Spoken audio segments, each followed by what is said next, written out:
Harish, the best academy. Hi friends, welcome to Harish academy. ఈరోజు వార్తలు నిలిచిన జాతీయ అంతర్జాతీయ రాష్ట్రీయ అంశాల గురించి, వార్తలు నిలిచిన వ్యక్తులు, అవార్డులు, పుస్తకాలు, మరి క్రీడా సంబంధిత సమాచారం, ఒక్కొక్క అంశాన్ని వివరంగా తెలుసుకుందాం. ఈరోజు మన ఫస్ట్ టాపిక్ వచ్చేసి ప్రపంచంలోనే అత్యంత శక్తివంతమైన పాస్పోర్ట్లకి సంబంధించిన సమాచారం. The most powerful passports in the world అనే ఒక సమాచారాన్ని ఆర్టన్ క్యాపిటల్ అనే ఒక సంస్థ మన ముందుకు తీసుకురావడం జరిగింది. సో ఎగ్జామినేషన్ పాయింట్ ఆఫ్ వ్యూలో ర్యాంకింగ్స్ పైన క్వశ్చన్స్ని రెగ్యులర్గా అడుగుతున్నారు. సో ఇక్కడ ఏమంటున్నాను, ప్రపంచంలోనే అత్యంత శక్తివంతమైన పాస్పోర్ట్లకి సంబంధించిన సమాచారం, the most powerful passports in the world. ఈ సమాచారాన్ని మన ముందుకు తీసుకొచ్చిన సంస్థ పేరు ఏంటంటే ఆర్టన్ క్యాపిటల్. గుర్తుంచుకోండి సంస్థ పేరు. ఏదైనా ఒక సంస్థ వార్తలు నిలిచింది అంటే ఆ సంస్థకి సంబంధించి ముందుగా మనం ఏ పాయింట్ని గుర్తుంచుకోవాలి, ఏ పాయింట్ పైన ఫోకస్ చేయాలి, దాని యొక్క హెడ్ క్వార్టర్. ఈ సంస్థ యొక్క హెడ్ క్వార్టర్, ఈ సంస్థ యొక్క ప్రధాన కేంద్రం ఎక్కడ ఉంది అంటే మాంట్రియల్. సో మాంట్రియల్ ఎక్కడ ఉంది? కెనడా. సో మాంట్రియల్ కేంద్రంగా, మాంట్రియల్ యాజ్ ఎ హెడ్ క్వార్టర్గా పనిచేస్తున్న ఆర్టన్ క్యాపిటల్ అనే ఒక సంస్థ ఈరోజు ప్రపంచంలోనే అత్యంత శక్తివంతమైన పాస్పోర్ట్ ఏది అనే ఒక సమాచారాన్ని మన ముందు ఉంచింది. ఇందులో ఈ జాబితాలో the most powerful passport in the world belongs to UAE అంటున్నారు. అంటే యునైటెడ్ అరబ్ ఎమిరేట్స్ ఈ దేశానికి సంబంధించిన పాస్పోర్ట్ ఉంటుంది కదా, ఆ పాస్పోర్ట్ ప్రపంచంలోనే అత్యంత శక్తివంతమైన పాస్పోర్ట్ వ్యవస్థని కలిగి ఉందంట. గుర్తుంచుకోండి పాస్పోర్ట్. సో యుఏఈ అంటే గ్రూప్ ఆఫ్ 7 ఎమిరేట్స్ కలిస్తే ఒక యుఏఈ ఒక దేశం. సో ఒక్కొక్క దేశానికి ఒక్కొక్క పాస్పోర్ట్ వ్యవస్థ అనేది మనం చూస్తూ ఉంటాం. అలా యుఏఈ దేశానికి సంబంధించిన పాస్పోర్ట్ ఏదైతే ఉంటుందో ప్రపంచంలోనే అత్యంత శక్తివంతమైన పాస్పోర్ట్ అని ఎవరు చెప్పారు? ఆర్టన్ క్యాపిటల్ అనే ఒక సంస్థ వారి నివేదికలు విడుదల చేశారు. ఇక్కడ ఈ సంస్థ ప్రపంచంలోని దాదాపు 135 దేశాలకి సంబంధించిన పాస్పోర్ట్ల సమాచారాన్ని సేకరించి ర్యాంకింగ్స్ ఇచ్చారు. ఇందులో మరి భారతదేశానికి ఏ ర్యాంకింగ్ ఇచ్చారంటే, భారతదేశం యొక్క పాస్పోర్ట్ ఏ ర్యాంకులో ఉందంటే 87th ర్యాంకులో ఉంది. గుర్తుంచుకోండి 87th. ఇటీవల ఆర్టన్ క్యాపిటల్ అనే ఒక సంస్థ విడుదల చేసిన ప్రపంచంలోనే అత్యంత శక్తివంతమైన పాస్పోర్ట్ల జాబితాకి సంబంధించిన సమాచారంలో భారతదేశానికి సంబంధించిన పాస్పోర్ట్ ఏ స్థానంలో ఉందంటే 87th. టాప్ పొజిషన్లో ఉంది ఏదంటే యుఏఈ, యునైటెడ్ అరబ్ ఎమిరేట్స్. గుర్తుంచుకోండి. అంటే ఇక్కడ అర్థం ఏంటంటే యునైటెడ్ అరబ్ ఎమిరేట్స్కి సంబంధించిన పాస్పోర్ట్, ఆ పాస్పోర్ట్ మన వెంట ఉంటే ప్రపంచంలోని దాదాపు 180 దేశాలకు వీసా ఫ్రీగా ట్రావెల్ చేయొచ్చు అంట. ఇదంతా అడగరు, జస్ట్ గుర్తుంచుకోండి. ప్రపంచంలోనే అత్యంత శక్తివంతమైన పాస్పోర్ట్ యుఏఈకి సంబంధించింది. ఇండియాస్ ర్యాంక్ ఎంత అంటే 87th ఈ ఇండెక్స్లో. And at the same time మనం తరచూ పాస్పోర్ట్కి సంబంధించి హెన్లీ అండ్ పార్ట్నర్స్ అనే ఒక సంస్థ విడుదల చేసే ర్యాంకులను చూస్తూ ఉంటాం. హెన్లీ అండ్ పార్ట్నర్స్ లండన్కి సంబంధించిన సంస్థ. ఈరోజు ఆర్టన్ క్యాపిటల్ వారు విడుదల చేసిన సమాచారం ఇది, గుర్తుంచుకోండి. అండ్ పాస్పోర్ట్ అంటే ఏంటి? ఒక దేశం అధికారికంగా ఆ దేశ పౌరులకు ఇచ్చే ఒక ధృవీకరణ పత్రం. ఆ ధృవీకరణ పత్రం ఉంటేనే వారు ఆ దేశాన్ని విడిచి వెళ్తారు.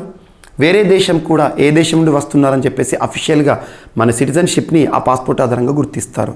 అదే వీసా అంటే ఏంటి? మనం ఏ దేశానికైతే వెళ్దాం అనుకుంటారో ఆ దేశం వారు అధికారికంగా మనకిచ్చే అనుమతి పత్రం. వెళ్ళాల్సిన దేశం, మనం ఏ దేశంలో వెళ్తాం, ఎగ్జాంపుల్ మనం ఇండియాకి సంబంధించిన వ్యక్తులం. ఇండియన్స్ అమెరికాకి వెళ్ళాలనుకుంటున్నారు అనుకోండి, ఇండియా పాస్పోర్ట్ కావాలి. మరి అమెరికాకు వెళ్ళాలనుకుంటున్నారు కాబట్టి అమెరికా నుండి వీసా కావాలి. అమెరికా వారు ఏం చేస్తారు? ఓకే, ఈ ఇండియన్ మా దేశానికి రావచ్చు అని జారీ చేసే అధికారిక పత్రం ఏదైతే ఉంటుందో, ధృవీకరణ పత్రం ఏదైతే ఉంటుందో దాన్ని వీసా అంటాం. గుర్తుంచుకోండి. సో ఇక్కడ జస్ట్ గుర్తుంచుకోవాల్సింది ఆర్టన్ క్యాపిటల్ అనే ఒక సంస్థ ఎక్కడ ఉంది అని అడుగుతారు. And at the same time ఈ సూచీల పైన ఎగ్జామినేషన్ పాయింట్ ఆఫ్ వ్యూలో రెగ్యులర్గా క్వశ్చన్స్ అడుగుతున్నారు.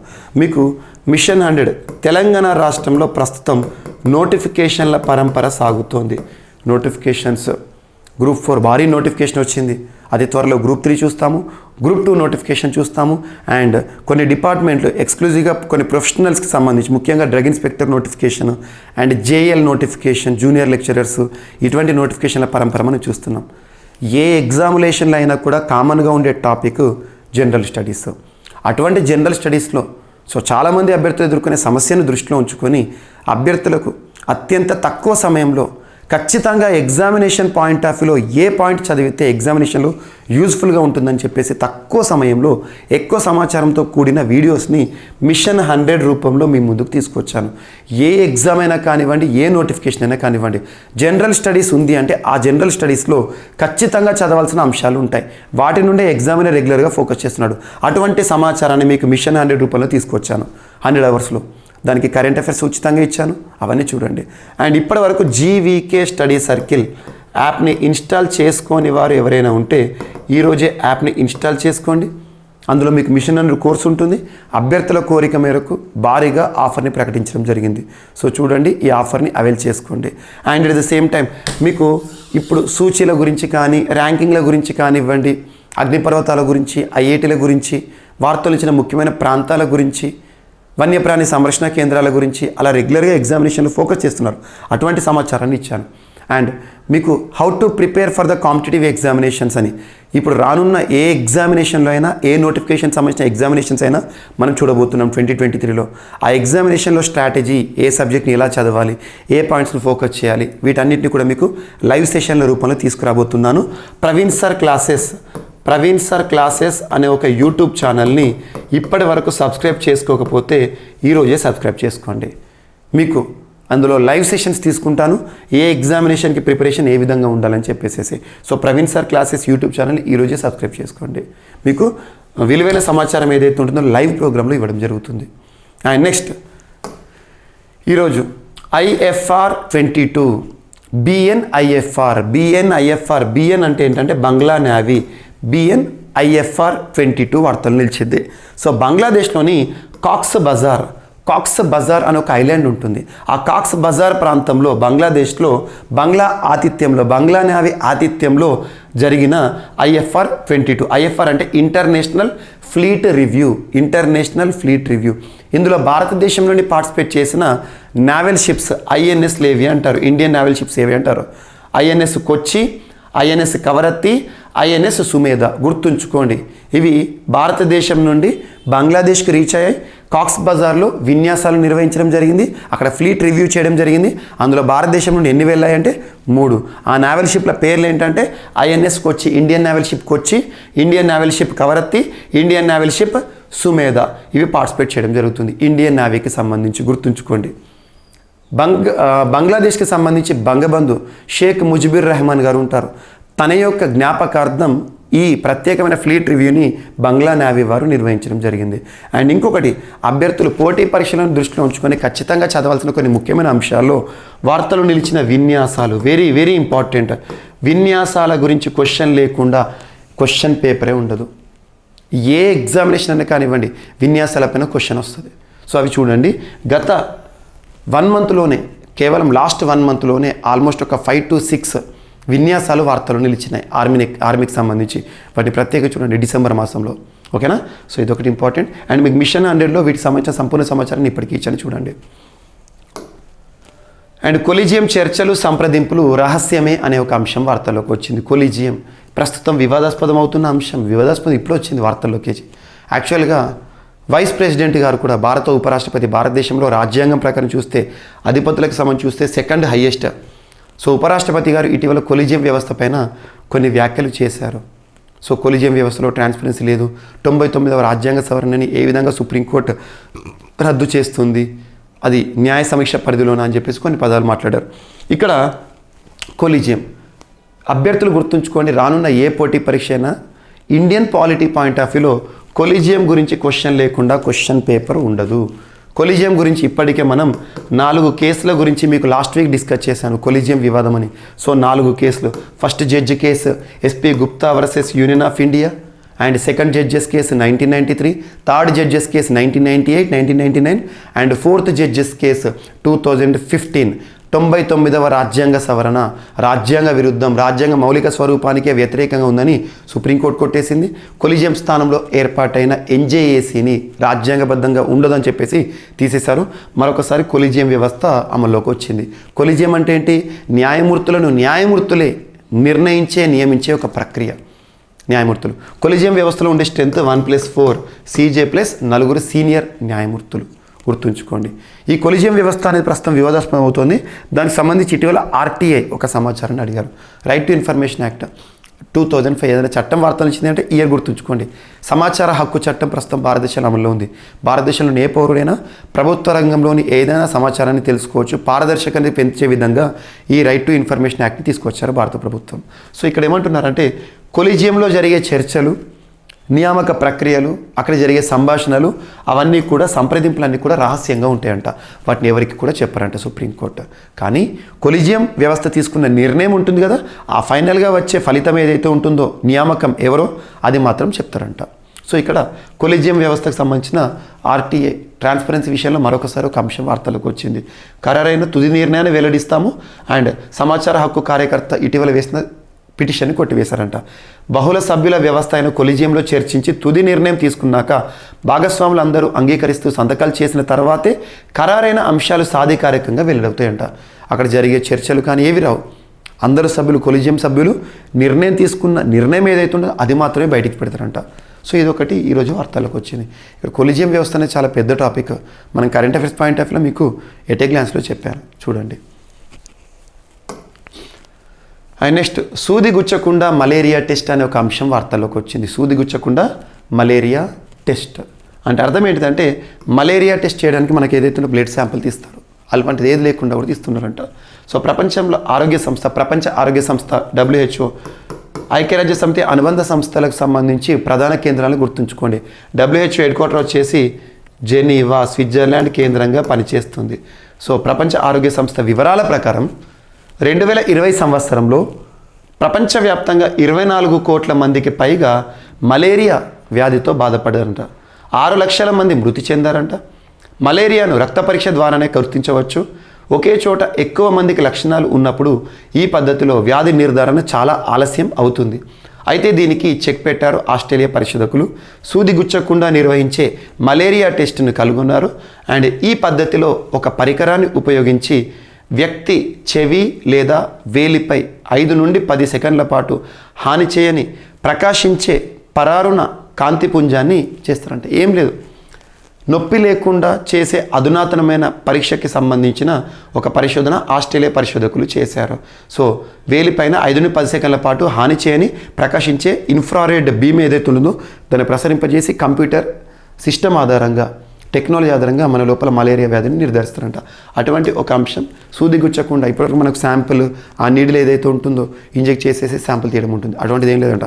మన స్కిన్ పైన 5 నుండి 10 సెకండ్ల పాటు ఇన్ఫ్రారెడ్ రేస్ ఆ బీమ్ని వెలువరించేసి అక్కడి నుండి వచ్చిన సమాచారాన్ని కంప్యూటర్లో అనలైజ్ చేస్తారంట. ఇటువంటి ఒక అంశం ఆస్ట్రేలియా శాస్త్రవేత్తలు కనుగొన్నారు. ఇటువంటివి మీకు సైన్స్ అండ్ టెక్నాలజీలో ఇంపార్టెంట్ ఎగ్జామినేషన్ పాయింట్ ఆఫ్ వ్యూలో అడుగుతున్నారు. అండ్ ఈనాడు, నమస్తే తెలంగాణ ఇటువంటి వార్తాపత్రికలు ఎక్కడో ఇటువంటి మీకు సమాచారం కనబడుతూ ఉంటుంది. అండ్ ఇండియా మాల్దీవ్స్ సంబంధాలు వార్తలు నిలిచాయి. India Maldives RBI currency swap అగ్రిమెంట్తో వార్తలకు వచ్చింది. కరెన్సీ స్వాప్ ఆర్ స్వాపింగ్ మనం రెగ్యులర్గా మనం కూడా చూస్తూ ఉంటాం. స్వాప్ అని చెప్పేసి అంటే ఒకదాన్ని మరొక దానితో మార్చడం. స్వాప్ అంటే ఏంటంటే ఇండియాకి సంబంధించిన కరెన్సీని మాల్దీవ్స్కి సంబంధించిన కరెన్సీతో ఎక్స్చేంజ్ చేయడం, ఈక్విటబుల్ వాల్యూతో ఎక్స్చేంజ్ చేయడం. సో కరెన్సీ స్వాప్ అగ్రిమెంట్ అంటే ఏంటంటే ఉదాహరణకు 100 రూపాయల విలువ అనుకోండి. ఈ 100 రూపాయల విలువైన 100 రూపాయలు అంటున్నాను, భారతదేశానికి సంబంధించిన ఈ కరెన్సీ ఈ వాల్యూ ఏదైతే ఉంటుందో సేమ్ సరి సమానంలో మాల్దీవ్స్ కరెన్సీని ఎక్స్చేంజ్ చేయడం అన్నట్టు. దాన్ని స్వాపింగ్ అంటారు. అంటే మాల్దీవ్స్ దగ్గర ఉన్న ఇండియన్ రూపీస్ని ఇండియాకి, ఇండియా దగ్గర ఉన్న మాల్దీవ్స్ కరెన్సీని మాల్దీవ్స్కి ఇవ్వడం జరుగుతుంది. సో ఇటువంటిది ఒక కరెన్సీ స్వాప్ అగ్రిమెంట్తో ఇండియా మాల్దీవ్స్ వార్తలకు వచ్చే RBI వారు కరెన్సీ స్వాప్ ఎప్పుడైనా గుర్తుంచుకోండి, RBI వారి ఆధ్వర్యంలో చూస్తాం మనం. అంతకుముందు మనం ఇండియా శ్రీలంక కరెన్సీ స్వాప్ అనే అంశం ఇటువంటివి చూసాము.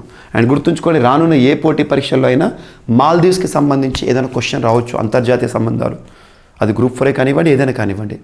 ఎందుకంటే మాల్దీవ్స్కి ఇండియాకి చాలా సంబంధాలు, అద్భుతమైన సంబంధాలు.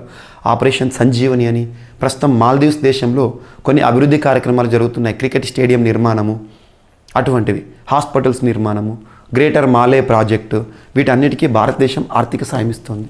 సో ఇవి గుర్తుంచుకోండి. కరోనా విపత్కర పరిస్థితుల కాలంలో ఆపరేషన్ సంజీవని అనేది చాలా important. And Indian ocean, India is queen of Indian ocean. Indian ఓషన్లో భారతదేశం యొక్క పాత్ర చాలా ఇంపార్టెంట్. ఇండియన్ ఓషన్లో ఉండే చిన్న చిన్న దీవి దేశాలు ఉంటాయి కదా, ఆ దీవి దేశాలను ఆదుకోవడానికి, దీవి దేశాలకు సహకారం అందించడానికి, ఆ దీవి దేశాలతో భారత సత్సంబంధాన్ని కొనసాగించడానికి భారతదేశం ప్రత్యేకంగా మిషన్ సాగర్ అని ఒక ప్రోగ్రామ్ని కూడా ప్రారంభించింది. Security and growth for all in the reason. ఎగ్జామ్లో అడగవచ్చు మిషన్ సాగర్ ప్రోగ్రామ్ యొక్క ఉద్దేశం, అసలు దాని యాక్రోనిమ్ ఏంటి అని. Security and growth for all in the reason. In which reason? Indian oceanic reason. So గుర్తుంచుకోండి, అంటే ఇండియన్ ఓషన్ రీజన్లోని చిన్న చిన్న దేశాలను భారత్ సత్సంబంధాలు కొనసాగించడంలో భాగంగా ఈరోజు ఇండియా మాల్దీవ్స్ కరెన్సీ స్వాప్ ఒప్పందం అని గుర్తుంచుకోండి. కరెన్సీ స్వాప్ అంటే ఏంటంటే exchange of currency with equitable value. అది గుర్తుంచుకోండి చాలు. అండ్ స్పేస్ ఎక్స్ ప్రస్తుతం ప్రపంచంలో స్పేస్ ఎక్స్ అనేది ఒక సంచలనం, ఒక ప్రైవేట్ స్టార్టప్ సంస్థ, ప్రైవేట్ సంస్థ అమెరికాకి సంబంధించి ఎలాన్ మస్క్ ఇటీవల ట్విట్టర్ని కొనుగోలు చేశారు. ఎలాన్ మస్క్ గారు ఏం చేశారంటే 2020 నుండి వార్తల్లోకి ఎక్కువగా వస్తున్నారు. ఎలాన్ మస్క్ తనకు సంబంధించిన స్పేస్ ఎక్స్ సంస్థ ప్రపంచంలో మొట్టమొదటిసారి మానవ సహిత ప్రైవేట్ రాకెట్ లాంచ్ని చేసిన సంస్థ. 2020 నుండి అంతరిక్ష రంగంలో ప్రైవేట్ పాత్ర పెరుగుతోంది. ఆ ప్రైవేట్ పాత్రకి నాంది పెరగడంలో ఎలాన్ మస్క్కి సంబంధించిన స్పేస్ ఎక్స్ సంస్థ కీ రోల్. అటువంటి స్పేస్ ఎక్స్ ప్రైవేట్ సంస్థ అమెరికాకి సంబంధించి ఇటీవల 40 శాటిలైట్స్ని లాంచ్ చేసింది. 40 శాటిలైట్స్ సింగిల్ అటెంప్ట్లో, 40 శాటిలైట్స్, 40 ఉపగ్రహాలు. 40 వన్ వెబ్ అంటే ప్రస్తుతం ఇంటర్నెట్, ప్రపంచంలో ఇంటర్నెట్ సేవల కోసం వాళ్ళు ప్రారంభిస్తున్న ఒక mission. One web broadband relay శాటిలైట్స్ని స్పేస్ ఎక్స్ సంస్థ పంపించింది. ఏ రాకెట్ ద్వారా అంటే ఫాల్కన్ 9 రాకెట్ ద్వారా. గుర్తుంచుకోండి, 40 వన్ వెబ్ రాకెట్ టెస్ట్ శాటిలైట్స్ని పంపించారు. అండ్ పిఎస్ఎల్వి, సో మన ఇస్రోకి సంబంధించి ప్రతిష్టాత్మక రాకెట్ పిఎస్ఎల్వి ఎక్సెల్ సిరీస్ ఇటీవల విజయవంతమైన ప్రయోగం అని చెప్పేసి ఎక్సెల్ రాకెట్ మోటార్ని ఇస్రో విజయవంతంగా పరిశీలించింది.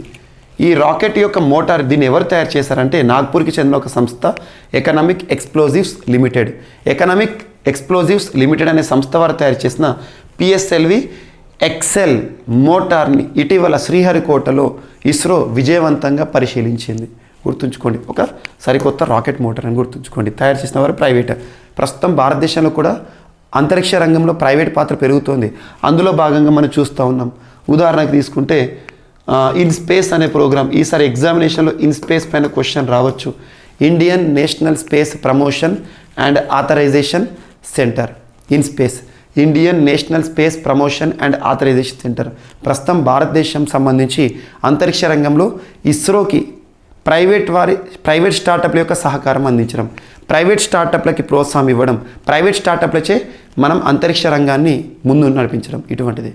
సో ఇస్రోకి సంబంధించి ఇప్పటికి సాధిస్తున్న ఘనతలకి తోడు ప్రైవేట్ సంస్థల నుండి కూడా సహకారం అందించడానికి ఇండియన్ గవర్నమెంట్ 2020లో ఇన్స్పేస్ ప్రోగ్రామ్ని ప్రారంభించింది. అందులో భాగంగానే ఇటీవల విక్రమ్ ఎస్ ఇండియాలోనే మొట్టమొదటిసారి ఒక ప్రైవేట్ రాకెట్ పరీక్ష విజయవంతం. గడిచిన నవంబర్ 18వ తేదీన Vikram S Hyderabad based private startup సంస్థ, అంతరిక్ష పరిశోధన చేసిన సంస్థ స్కైరూట్ ఏరోస్పేస్.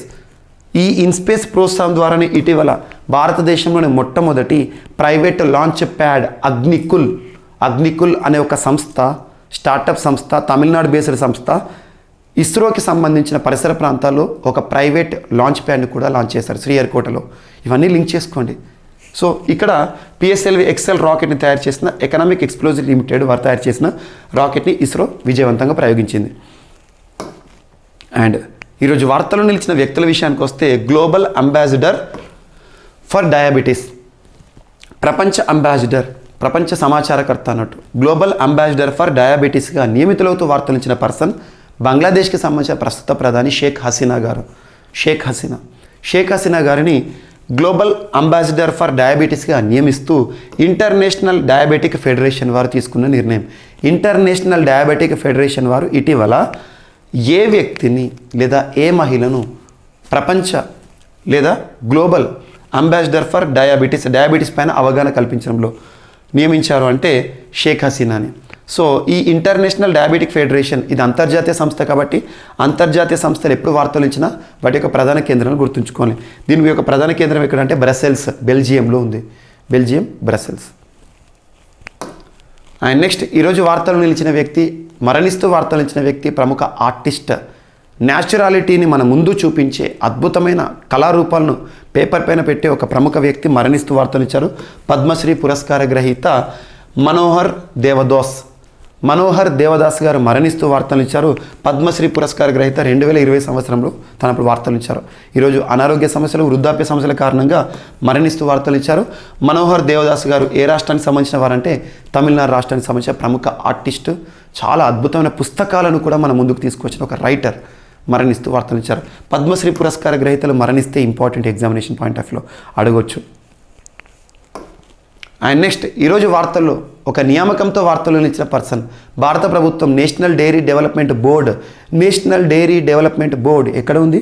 గుజరాత్, ఆనంద్ అనే ప్రాంతం యొక్క హెడ్ క్వార్టర్గా పనిచేస్తుంది. నేషనల్ డైరీ డెవలప్మెంట్ బోర్డుకి నూతన మేనేజింగ్ డైరెక్టర్గా, ఎండీగా నియమితులవుతూ వార్తలు ఇచ్చిన పర్సన్ మహేష్ సి షా గారు నేషనల్ డైరీ డెవలప్మెంట్ బోర్డుకి నూతన మేనేజింగ్ డైరెక్టర్గా నియమితులయ్యారు భారత ప్రభుత్వం నుండి, గుర్తుంచుకోండి.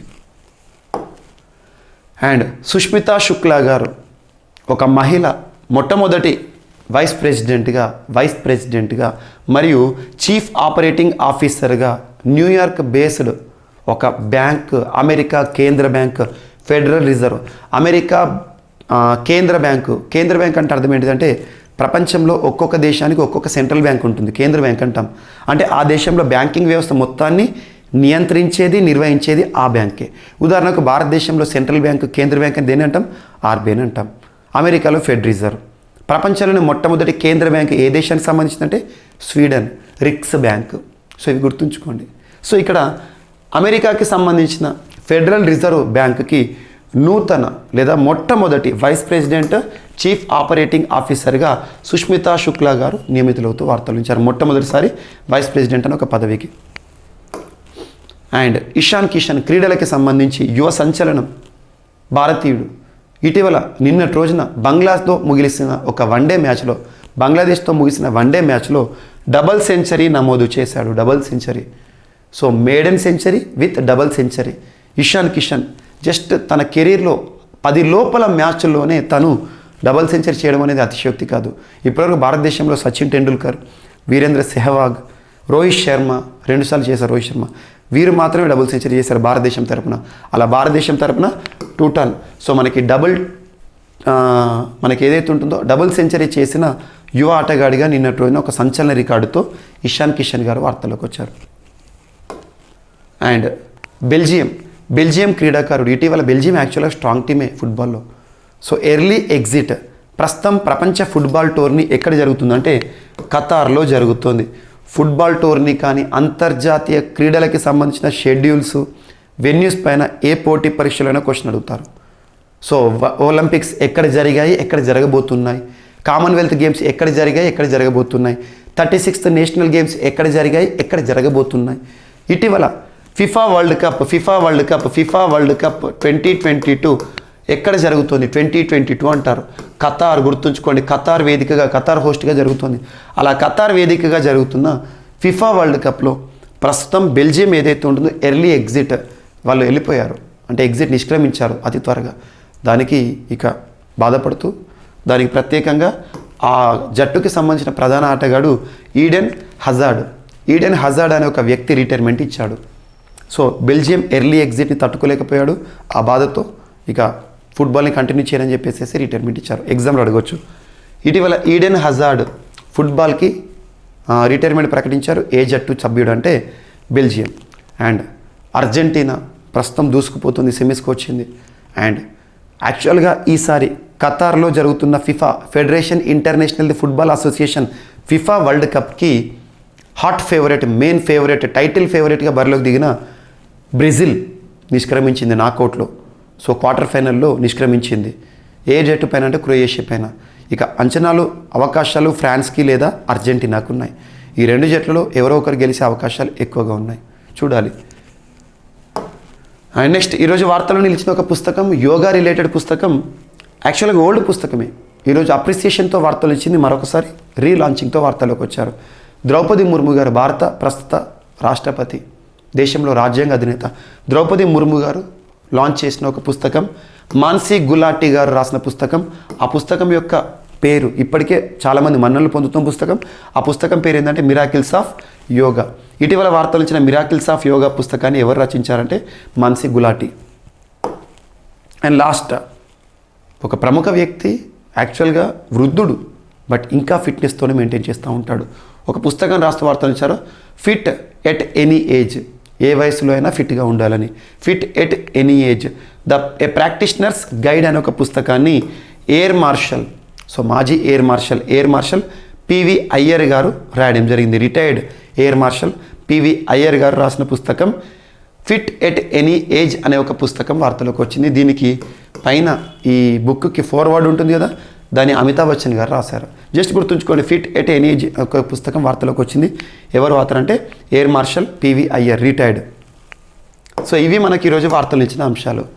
ఫస్ట్ ర్యాపిడ్గా చూస్తే, ఆర్టన్ క్యాపిటల్ అనే ఒక సంస్థ వారు విడుదల చేసిన ప్రపంచంలోనే అత్యంత శక్తివంతమైన పాస్పోర్ట్లు అనే అంశం.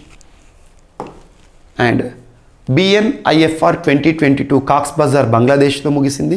భారతదేశం నుండి పార్టిసిపేట్ చేసిన 3 INSలు. కొలిజియం చర్చలు సంప్రదింపులు రహస్యంగా ఉంటాయని చెప్పి సుప్రీంకోర్టు చెప్పింది. అండ్ సూది గుచ్చకుండా మలేరియా టెస్ట్ అనే అంశంతో ఆస్ట్రేలియా శాస్త్రవేత్తలు. India Maldives currency swap agreement. And space X launch చేసిన 40 OneWeb satellites launching.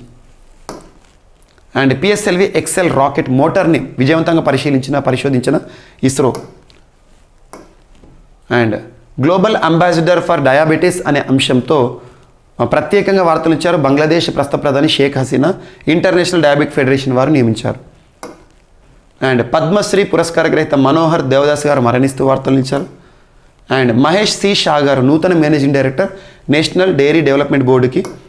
And Sushmita Shukla గారు first VP and CEO of New York based Fed organisation. And Ishan Kishan 200 runs just చాలా తక్కువ బంతుల్లో భారతదేశంలో ఈ ఫీట్ని అందుకున్న 4వ ఆటగాడు. అండ్ ఈడెన్ హజార్డ్ ఇటీవల రాజీనామా అంటే రిటైర్మెంట్ ప్రకటిస్తూ వార్తలు ఇచ్చాడు, Belgium footballer. And Mansi Gulati miracles of అనే ఒక యోగా పుస్తకం సంబంధించి ఫిట్ ఎట్ ఎనీ ఏజ్ అనే ఒక పుస్తకం వార్తలోకి వచ్చింది. రిటైర్డ్ ఎయిర్ మార్షల్ రాసిన పుస్తకం, పివి అయ్యర్ గారు రాసిన పుస్తకం. సో ఇవి ఈరోజు వార్తలు నిలిచిన అంశాలు. మిస్లేనియస్ అంశాలు ఏమైనా మిగిలిపోతే రేపటి క్లాస్లో జోడించి మళ్ళీ నేర్చుకుందాం. రేపు కలుద్దాం. Thank you.